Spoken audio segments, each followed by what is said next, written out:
আমরা বলতে চাই, আমরা আমাদের এই প্রিয় জন্মভূমিকে প্রাণের চেয়ে বেশি ভালোবাসি।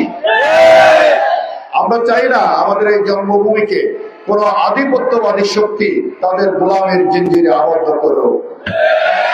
আমাদের এই জন্মভূমিতে আমরা শান্তিতে, সম্প্রীতিতে, নিরাপদে সুন্দর বসবাস করতে চাই। সকল ধর্মাবলম্বী মানুষ, বাংলাদেশের সকল মানুষ মিলেমিশে আমরা বসবাস করতে চাই। সম্মানিত ভাইয়েরা আমার, স্বাধীনতার সময় মুক্তিযোদ্ধারা মুক্তি সংগ্রামে যারা জীবন দিয়েছিলেন, তাদের উদ্দেশ্য ছিল একটা নিরাপদ বাংলাদেশ, একটা ন্যায় বিচারের বাংলাদেশ, ইনসাফের বাংলাদেশ, মানবিক মর্যাদার বাংলাদেশ, সাম্যের বাংলাদেশ। আজকে 5 দশকের বেশি সময় অতিবাহিত হয়েছে। আপনাদের কাছে জানতে চাই, আমরা কি ভাই ন্যায় বিচার পেয়েছি? আমাদের দেশে ইনসাফ প্রতিষ্ঠিত হয়েছে?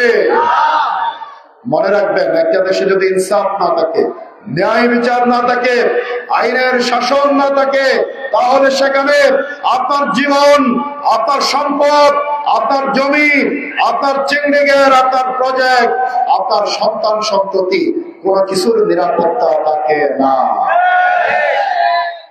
আমাদের দেশের মানুষের যে মৌলিক অধিকারগুলো, একটা রাষ্ট্রের সরকার যে অধিকারগুলো নাগরিকদের জন্য সর্বপ্রথম নিশ্চিত করে, কনফার্ম করে, সেই মৌলিক অধিকারগুলো আমাদের দেশে কি প্রতিষ্ঠিত হয়েছে ভাই? আমাদের মৌলিক অধিকার কি? খাদ্য, বস্ত্র, বাসস্থান, শিক্ষা, চিকিৎসা। আজকে এখনো আমরা দেখি দারিদ্রতার সঙ্গে লড়াই করছে দেশের মানুষ। এদেশের মায়েরা, মাতা পিতা, আমরা দেখি হসপিটালে সদ্য ভূমিষ্ঠ সন্তানের বিল দিতে না পেরে নবজাতক শিশুকে বিক্রি করে দিচ্ছে।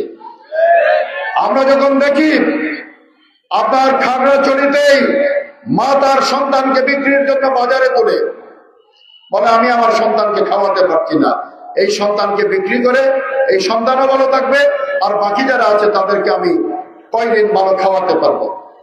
দৈনিক আজকের বাংলা .net